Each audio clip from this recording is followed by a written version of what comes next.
I'll begin with the beginning. I took an oath. That oath was an idea of how to govern ourselves. It launched a grand experiment over 220 years ago. I took that oath 4 times. I took an oath to support and defend the Constitution of the United States of America. I did not take an oath to the President. I did not take an oath to NSA. I did not take an oath to secrecy. I didn't take an oath to wrongdoing or illegality. And the last thing I was going to do is take an oath to overturn the Constitution. My first day on the job was 9/11. And what I was eyewitness to in those days and weeks after 9/11 set the tone and tenor for everything else that happened afterwards. That's well over 12 years ago now. And what was I eyewitness to? In the deepest of secrecy, the White House unchained itself from the Constitution. And in partnership with NSA, decided to create a mass surveillance program that the country, and it turns out the world, had never seen. Turn the United States of America into a foreign nation for the purpose of dragnet electronic surveillance on a scale that is still not, I'm going to repeat again from this stage, in spite of everything that I and others have said, has still not been fully revealed. Our country has been taken over by an alien form of government. Remember, the oath that I took was to support and defend the Constitution against all enemies, foreign and domestic. What happens when your own government becomes the enemy? Right. Yeah. What happens when your own government regards the Constitution as just a piece of paper? And because 9/11 was such a huge failure, it said, you know what? We're just going to set it aside. It's in the way. And I would not stand by. I said, if I remain silent, then I am complicit in a crime against America. If I remain silent, I am an accessory to the subversion of the Constitution I took an oath to support and defend. And I vowed then, and I continue to vow for years afterwards, and continue to vow even after I went to the press, that I would support and defend the idea of how we govern ourselves. I did not want to see that grand experiment end. And so I blew every whistle that existed. And what was I eyewitness to? Secret surveillance, massive fraud, waste, and abuse, an extraordinary redistribution of wealth from the United States into the military, industrial, intelligence, congressional, cybersecurity complex. Sold out national security to the highest bidder. What else is I present to? And once again, it's extremely present to the reality of what could have been. NSA had critical intelligence that it did not properly share with those who could have taken action to prevent 9/11. Think about it. None of this ever had to happen. None of it. The very best of American ingenuity and innovation was never put into the fight. Never. Already knew who the threat was, could have continued to protect the Fourth Amendment, and provided superior intelligence.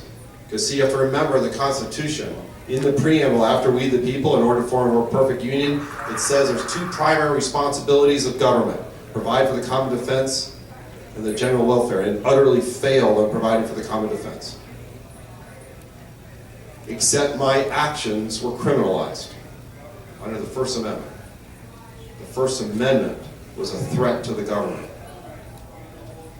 At one point I faced the rest of my life in prison. That's what I was threatened with, unless I cooperated with the authorities.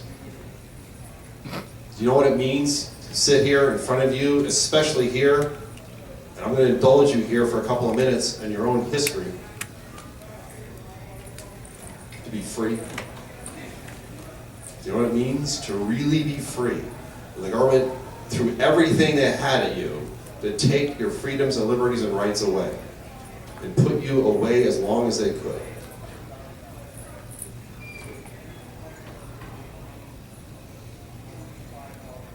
What does freedom really mean?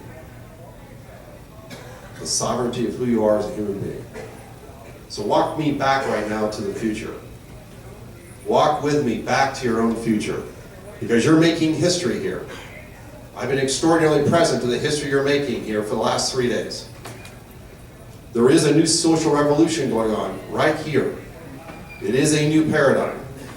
It is emerging from your own created future. It is growing new roots and shoots from the tree of liberty right here in New Hampshire.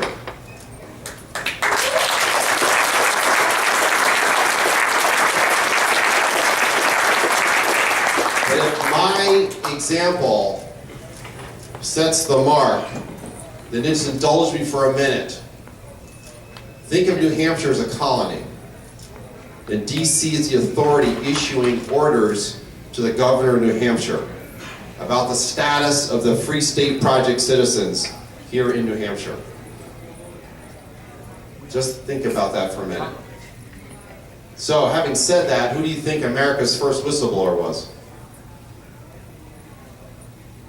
Because the pre-revolutionary period is uncannily similar to what's going on right here, right now, in this country, in this state. Benjamin Franklin.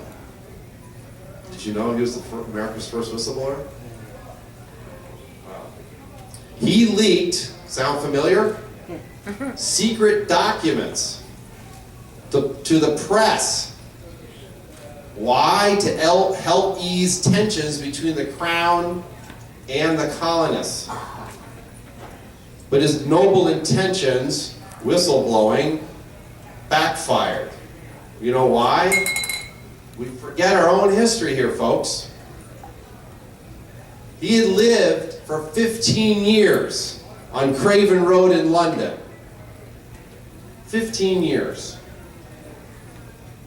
Guess what? He was a Deputy Postmaster General of the American colonials.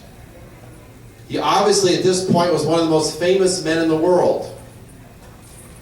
Remember, he didn't invent lightning for nothing.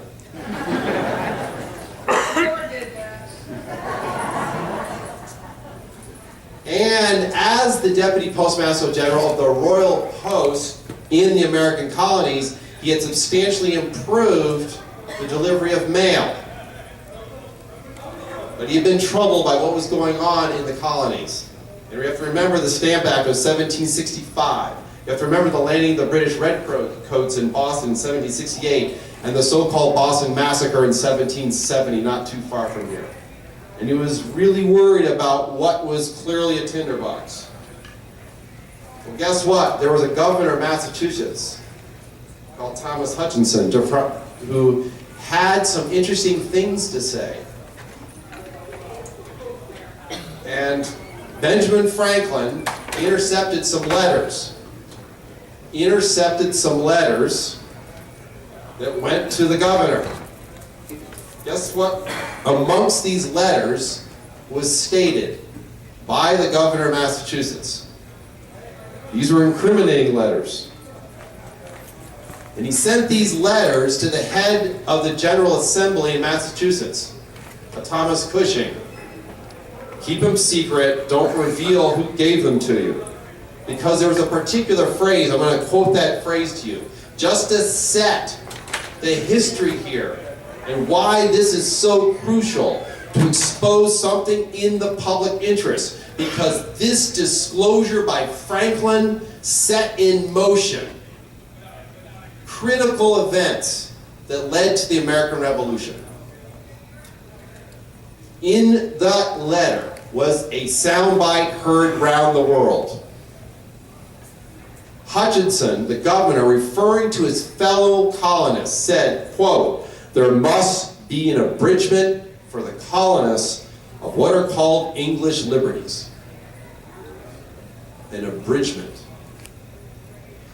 So, yes, these letters don't remain secret. They were given to who? Samuel and John Adams. And it got published in every paper that existed. Benjamin Franklin's identity was kept secret, And speculation was running rampant and in the Crown as to who that source was. Long story short, Franklin is pulled before the Privy Council in London. The Privy Council. Because he actually admitted, he finally, after many, many months of speculation, said, I was the one. I was the one. Sound familiar to a particular whistleblower represented by Jesselyn Radack, who disclosed who he was against the advice of the very journalists he had given papers to. So he received this summons. And all he thought is he could be defending, okay, because there were some petitions that have been flying around about removing the governor. That's not what happened. He arrived and the chief prosecutor decided to character assassinate Franklin. Franklin had the good sense, right? He had already acquired, because they delayed this, he had acquired an attorney. And guess what he was attacked for doing? Guess what he was attacked for doing? Illegally receiving and disclosing private correspondence. So he said, no, I didn't. At his attorney, it came back, and he said, I did this in the public interest. This was communication with public officials. It's in the public interest. Made an extraordinarily powerful case. But guess what happened to him? He was fired as the Postmaster General, received his pink slip. And going from a mediator, in the space of less than an hour, he became a rebel with a cause. I share this with you, given the enormity of what I faced after 9/11. And just like Benjamin Franklin, I chose not to remain silent with the secret information that I was now aware of. I rest my case.